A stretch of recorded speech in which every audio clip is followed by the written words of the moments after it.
Olá, seja muito bem-vindo. Começa agora mais um programa Trilha do Saber. Aqui a gente fala sobre educação, cultura, turismo, ciência e muito mais. E na edição de hoje você confere um tour incrível pelas dependências do Colégio Estadual do Paraná. Março é o mês das mulheres. Em homenagem, vamos apresentar histórias inspiradoras. Tudo isso e muito mais a partir de agora. O Trilha do Saber já está no ar. Fique com a gente.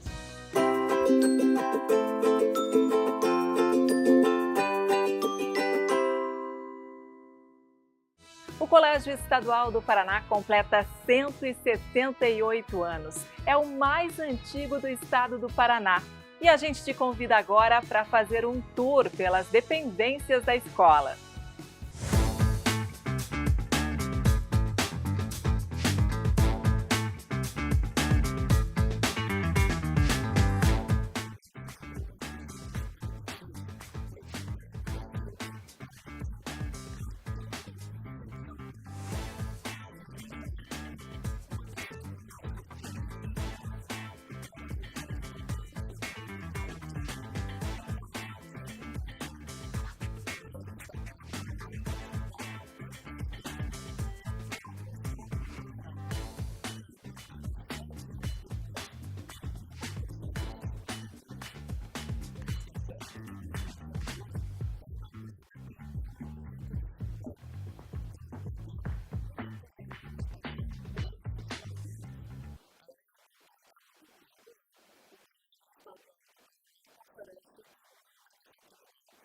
Todo o subsolo, toda a parte de baixo, o andar que a gente tem debaixo do colégio, ele é inteiro uma escolinha de artes. Ele é um espaço voltado para a gente trazer todo tipo de cultura e arte que a gente tem aqui dentro.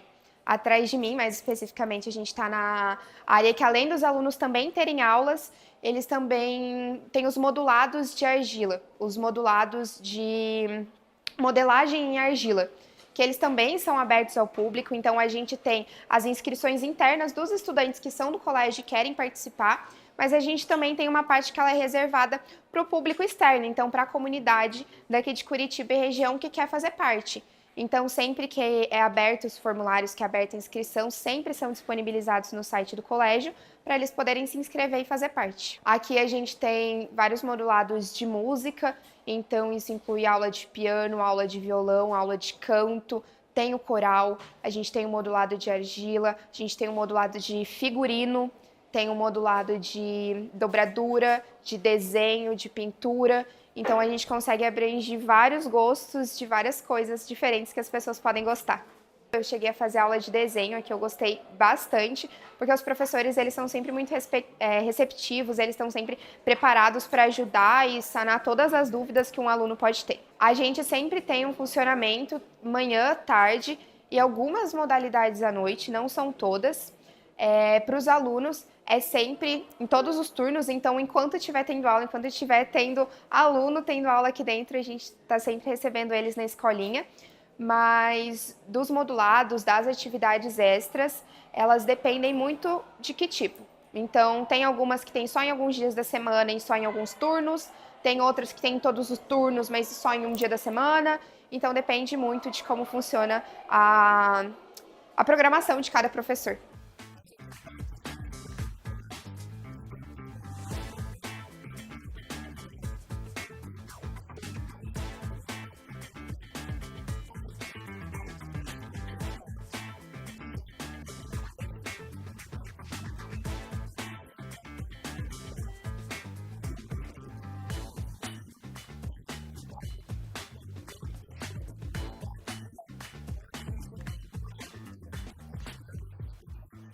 Bem, as escolas devem fazer a solicitação mediante ofício. E as instruções estão no site do Colégio Estadual do Paraná, lá na parte do planetário do observatório. As pessoas, de maneira geral, a gente tem uma listagem que abre nas quartas-feiras, os finais de semana que a gente abre, o planetário e o observatório para visitação. No sábado à noite, além do planetário, nós temos o observatório em Campo Magro. E no domingo pela manhã a gente abre das 9 às 11 sessões infantis, em que vem os pais e os avós com as crianças. E das 11 ao meio-dia tem a sessão temática daí, com um tema, com a sessão um pouco mais longa ali. A cada mês a temática varia. e aí temos feito intervenções piloto com as nossas turmas aqui, dentro da educação formal em astronomia. No planetário, né, num céu de uma região que tem apenas 33 noites astronômicas por ano, a gente tem a oportunidade de sempre ter um céu estrelado. E no caso, para as crianças, né, e para os alunos menores, a possibilidade dessa interatividade, da gente colocar as estrelas, as constelações, os planetas de uma forma atualizada, como é o sistema solar atual, dando zoom, estudando todas as suas características, sai um pouco daquele conhecimento livresco e de sala de aula para uma imersão cultural, visual, artística, né? Porque o planetário, ao mesmo tempo, né, o observatório é artístico, é cultural, é científico, é educacional.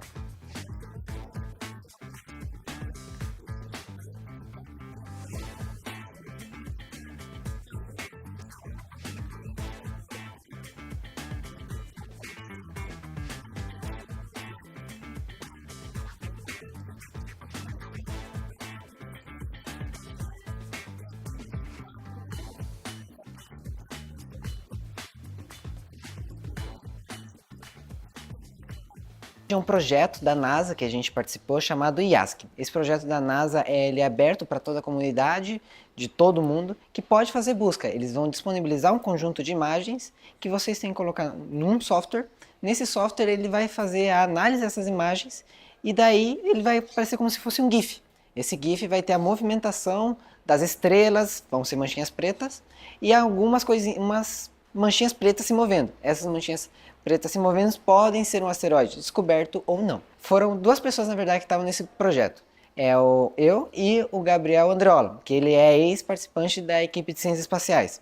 Nós dois estávamos em um grupo e a gente participou desse projeto. Aí os dois ficamos olhando essas imagens por tempos e tempos até descobrir algo. Aí que os dois encontraram uma movimentação ali e a gente viu e pensou, pode ser um asteroide. A gente mandou catálogo, mas assim, a gente manda sem ter esperança, porque é muito difícil encontrar um. E a gente, na primeira vez que a gente participou, a gente encontrou um.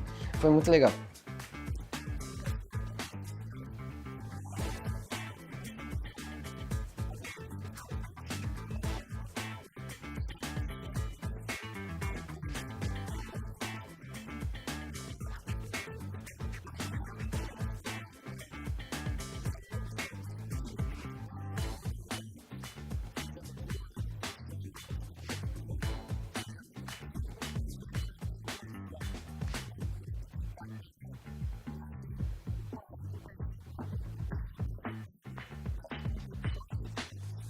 Eu acho que o colégio ele tem uma estrutura muito boa nos esportes, em geral. Todos os esportes, por exemplo, o futsal o feminino, aqui dentro do colégio é muito forte. O atletismo também, não são todos os colégios que têm realmente o atletismo. E aqui dentro do colégio é uma equipe muito boa, muito forte, que ganha bastante campeonatos e tal. Tem também o badminton. A estrutura do colégio para esporte eu acho que é muito boa. Eu adoro esse colégio justamente por causa disso, eu amo esporte, eu faço vôlei. Eu acho que é muito importante a escola dar esse incentivo, até porque melhora o rendimento também na parte pedagógica. Eu participei do Primavera, foi bem corrido, muito corrido. Uma semana acordando todo dia 5 horas, voltando 10 horas, foi muito corrido, mas foi muito legal. E também uma experiência única.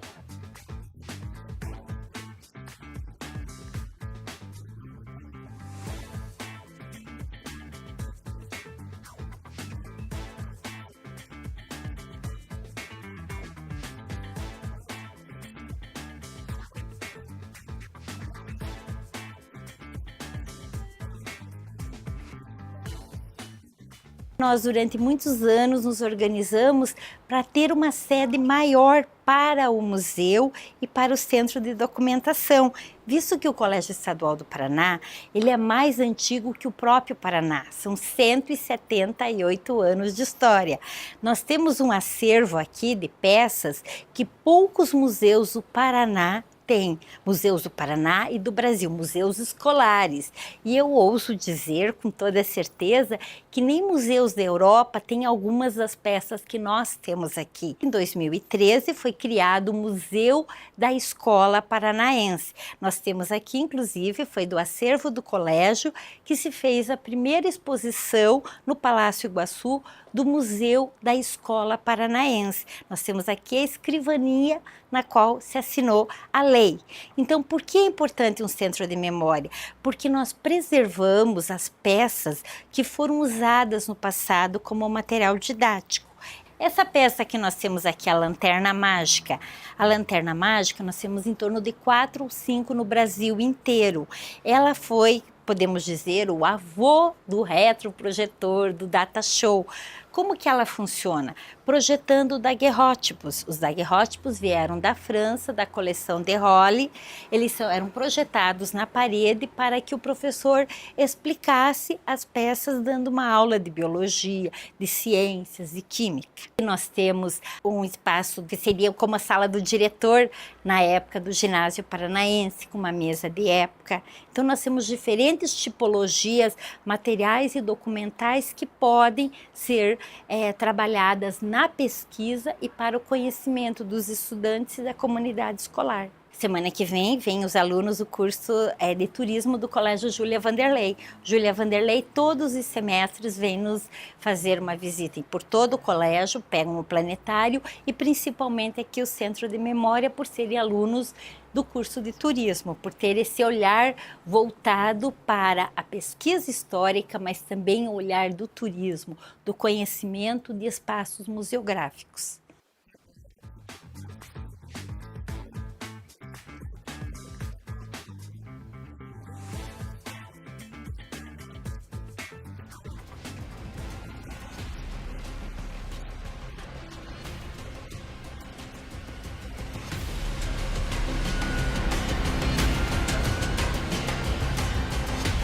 Tinha uma bailarina que ela era muito boa, ela realmente dançava muito bem e apresentava muitos espetáculos. Em um desses espetáculos, ela acabou se machucando, ela acabou machucando o seu pé e nisso ela não pôde mais dançar. Ela não conseguiu mais voltar a se apresentar, poder fazer seus ensaios e por consequência disso ela começou a ficar muito depressiva.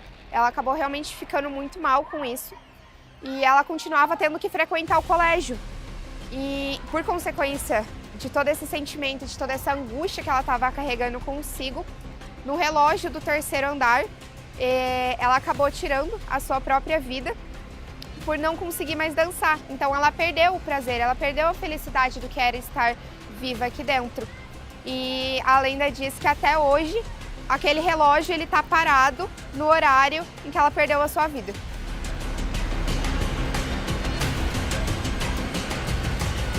No Salão Nobre, alguns anos atrás, ele tinha um piano, que ele sempre era tocado quando tinha eventos, quando tinha apresentação, era sempre uma forma de abrir esses eventos. Então tinha um senhor que ele tocava esse piano, só que em dado momento da sua vida ele acabou falecendo, mas o piano ele continuou lá no Salão Nobre.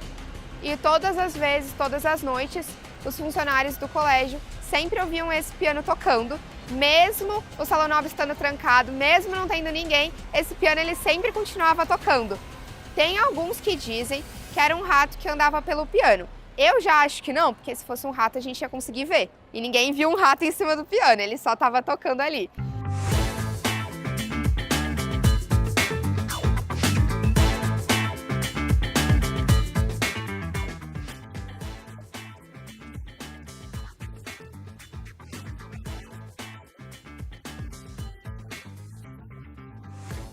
A lenda do portal, o portal que está aqui atrás de mim. A gente tem um foco muito grande nos terceiros anistas, né?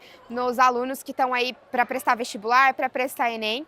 E a gente sempre almeja muita sorte, né? Que a gente consiga passar nessas provas.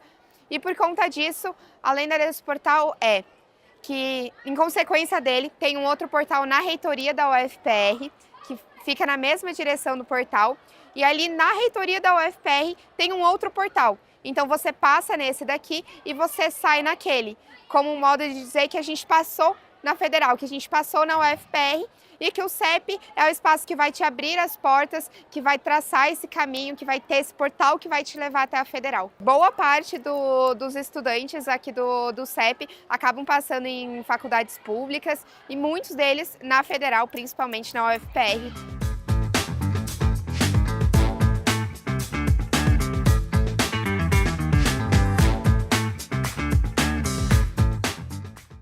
E E você também pode conhecer o Colégio Estadual do Paraná. Basta agendar uma visita no site que está aí na sua tela. Também pode participar de algumas atividades que o colégio oferece para toda a comunidade.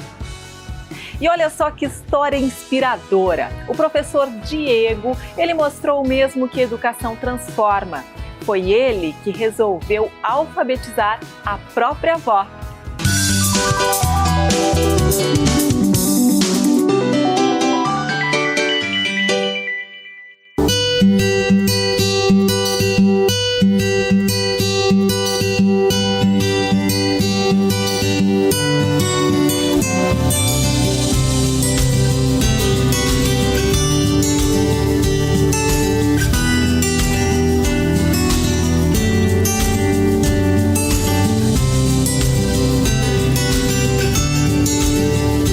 A minha paixão pela docência vai desde criança, quando os professores do ensino fundamental tratavam com carinho, com respeito. Isso despertou em mim a vontade de mudança. Para que eu pudesse transformar a minha vida, a educação era um dos caminhos viáveis. Então, eu segui esse caminho para transformar a minha vida e dos demais que estão ao meu redor. São muitos professores que me influenciaram até chegar aos dias de hoje, mas eu citaria a professora Maria Namico Tchuman de Oliveira, que foi ex-diretora do Colégio Estadual Carolina Lupion. E também, na minha casa, a força que minha mãe me deu, meus avós e os meus tios contribuíram também para que eu pudesse chegar até onde eu estou. E quem também teve uma grande contribuição foi minha avó materna, a dona Palmira, que ela era analfabeta e queria muito aprender a ler e escrever. Uma das situações que ocorria muito na minha infância era o incômodo de saber que uma pessoa tão boa, tão honesta, não conseguia escrever seu próprio nome. Então eu pude, através da educação, transformar também um pouco a realidade dela. Eu consegui alfabetizar ela dentro de um ano e o básico ela conseguiu aprender ali, cálculos básicos e o seu nome por completo. Na minha casa, eu sou o primeiro a seguir a carreira de docência. Eu acredito que eu sou motivo de orgulho para eles, porque eu consegui mudar a minha realidade, sair lá da condição de pobreza para uma situação financeira muito melhor hoje através da educação. A minha primeira graduação foi em Educação Física. Atuei nessa disciplina, adorava participar dos jogos escolares, jogos da juventude, fui heptacampeão no Regional de Educação de Jacarezinho. Logo após, fiz graduação em Pedagogia, porque me faltava algo na educação. Aí eu fui para Ciências Sociais e terminei com Letras. O mestrado, eu entrei em 2020 na Unesp, aqui no campus de Marília, um programa chamado Prof. Sócio, que é um programa de rede nacional pela Universidade Federal do Ceará. A minha prática pedagógica é praticamente fundamentada na empatia. Eu tenho muito respeito pelos meus alunos e é recíproco, eles também têm comigo. E eu tento colocar, além de colocar no lugar deles, eu tento simplificar o conteúdo, o contexto para a sua prática, de forma que eles participem ativamente do processo educativo. Com isso, eu trago o aluno para o centro das atenções. E com isso, eles conseguem colocar os conteúdos na prática, na resolução de problemas, em seminários, trabalhos, pesquisas, sala de aula invertida. Então, eu costumo fazer toda essa dinâmica para que não seja uma aula maçante e apenas expositiva. Outra prática que eu utilizo no meu cotidiano escolar é a comunicação via WhatsApp, onde os alunos conseguem tirar dúvidas do que eles necessitam. E com isso também, no grupo ali fechado da sala, eu tenho um gráfico onde os pais também podem ir acompanhando o que os filhos estão fazendo, estão entregando as atividades, principalmente também no acompanhamento das plataformas educacionais do governo do estado. Ser professor é um desafio, é o desafio que nos move, é o desafio que nos transforma, é o desafio de melhorar a sociedade, passa pela educação. Então é uma profissão abençoada.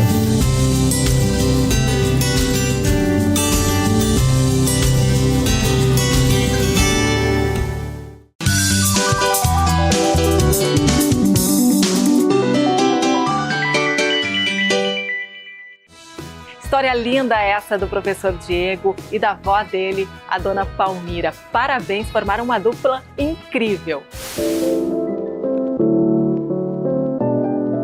Olá pessoal, eu sou a professora Diele Pedroso, trabalho com arte e inclusão e hoje eu vou contar um pouquinho para você sobre a minha história e como que eu cheguei nesse universo da deficiência visual. Mas antes de começar a contar para vocês, eu vou fazer um exercício de descrição de imagem, para que as pessoas que me assistem aqui e que tenham deficiência visual possam saber, além de quem eu sou, como eu sou.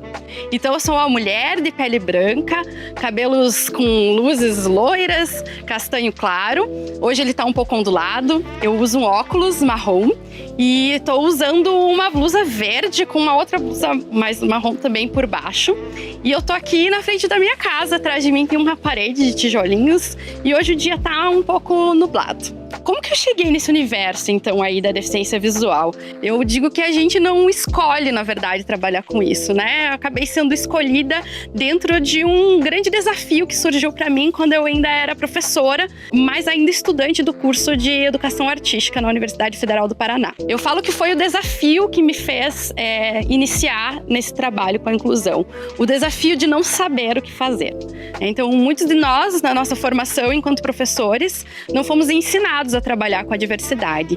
E foi esse não saber que me fez, então, tentar descobrir de que forma eu poderia ser uma professora de artes visuais trabalhando com estudantes que não enxergam. Com os meus 20 anos de idade, eu acabei me aventurando dentro da educação especial e onde eu comecei, então, uma trajetória que extrapolou esses muros da sala de aula, porque chegou um momento eu não queria só levar os meus alunos a conhecer a arte, mas também a conhecer esses espaços, esses lugares dentro da nossa cidade que ofereciam arte e cultura. E fui descobrindo então que esses espaços não pensavam sobre eles, não consideravam esses estudantes, esses jovens com deficiência visual enquanto um público. Então o meu trabalho para além da sala de aula foi também inserir esses jovens e essas crianças dentro desse universo cultural e foi onde surgiu o projeto Ver com as Mãos, que foi apoiado pelo Criança Esperança e que abriu muitas portas desses espaços aqui nessa cidade. Não vou dizer que hoje, depois de 18 anos trabalhando com isso, a gente conseguiu chegar ao que seria o ideal da inclusão dessas pessoas dentro da sociedade, dentro desse universo. Mas hoje, trabalhando no Centro Estadual de Capacitação em Arte Guido Viaro, eu tenho colhido esses frutos de ver aquilo que nós plantamos lá, né, há 18 anos atrás, com esses jovens e essas crianças, vendo eles inseridos então em oficinas de arte, oficinas de teatro, inseridos nesse universo cultural da nossa cidade, sendo também transformadores desses espaços. Hoje eu trabalho com formação de professores, então penso de que forma a gente poderia encorajar esses professores que, assim como eu, não tiveram formação para trabalhar com esses jovens, para que eles tenham metodologias de ensino mais acessíveis e pensadas também para esses outros olhares. E esses jovens que um dia foram crianças e estiveram na minha sala de aula, hoje contribuem com as minhas formações para que esses professores possam conhecer de fato que a deficiência ela é só uma característica, mas ela não define aquilo que eles são capazes ou não de fazer. Eu tenho colhido frutos e vendo professores se descobrirem e entenderem que eles também são potência e que eles também podem ser esses agentes de transformação em suas salas de aula.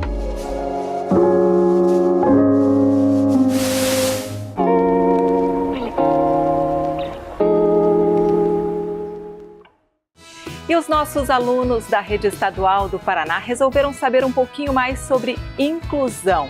Vamos conferir quais foram as dúvidas deles.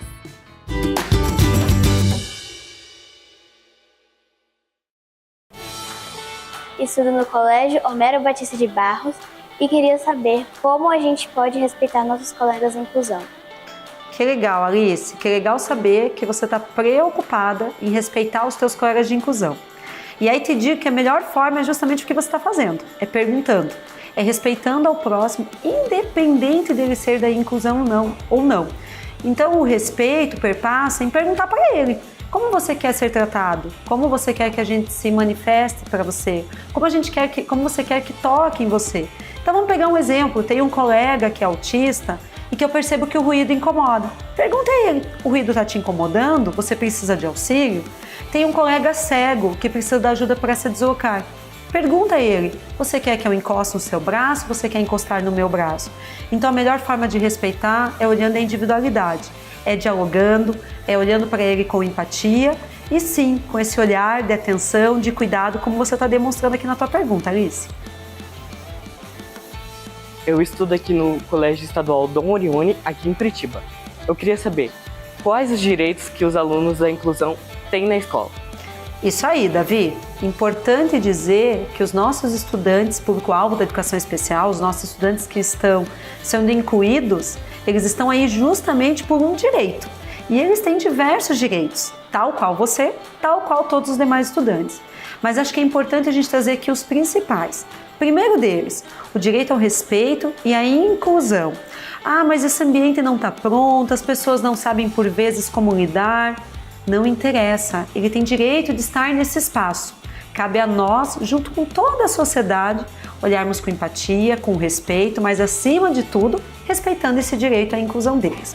Além disso, todos os nossos colegas da inclusão, eles têm direito à adaptação do material, eles têm direito a mecanismos de avaliação que contemplem as suas necessidades, eles têm direito ao apoio de um professor especializado, se for necessário. Se não for necessário, basta a adaptação do material. Eles têm direito à sala de recursos multifuncional, que é o espaço no contraturno para poder auxiliar em todo esse processo de inclusão. Eles têm direito de ser escutado, de ser atendido, de fazer parte de todo o processo, assim como você, Davi. Obrigada pela pergunta. Eu estudo no Homero Batista de Barros e eu queria saber quem são as pessoas da educação inclusiva. Que legal, Paulo. E aproveito para dizer que as pessoas da educação inclusiva, além de ti, né, das pessoas que estão aí dentro da escola, a nossa ilustração, a ilustração que está aí no fundo também é uma pessoa da educação inclusiva. Porque inclusão, educação inclusiva são todas as pessoas que compõem o ambiente escolar. É importante a gente cada vez mais fortalecer, Paulo e a todos que estão nos assistindo, que a educação inclusiva está para todos. Ela não é apenas para a pessoa com deficiência, mas sim para todos aqueles que estão no nosso ambiente. A educação, ela precisa ter esse olhar inclusivo para todas as necessidades, para todas as condições e para todas as realidades. Mas quem são as pessoas, público-alvo da educação especial, que compõem a educação inclusiva? Então eu estou falando aqui de pessoas com deficiência, pessoas com transtornos, mas também as pessoas de gênero, raça e todas aquelas que estão no nosso ambiente escolar. Então é imprescindível que nós entendamos que a educação inclusiva é esse acolhimento, é esse respeito ao próximo, é olhar para a diversidade. Inclusive, aqui dentro da nossa Secretaria de Educação, o departamento que cuida da educação inclusiva tem olhar também para a diversidade, porque é isso, a inclusão é olharmos para todos, com respeito. Muitas vezes não sabemos como lidar, o que deve ser feito, qual é a atitude, mas digo a vocês, a melhor forma de nós conduzirmos a educação inclusiva é dando voz a todas as pessoas que compõem o processo e aprendendo com elas quais são as necessidades, quais são as adaptações e como nós devemos conduzir esse processo.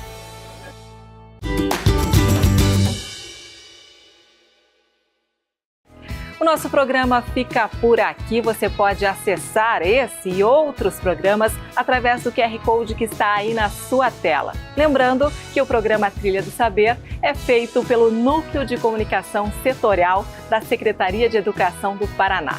Até a próxima. Tchau, tchau.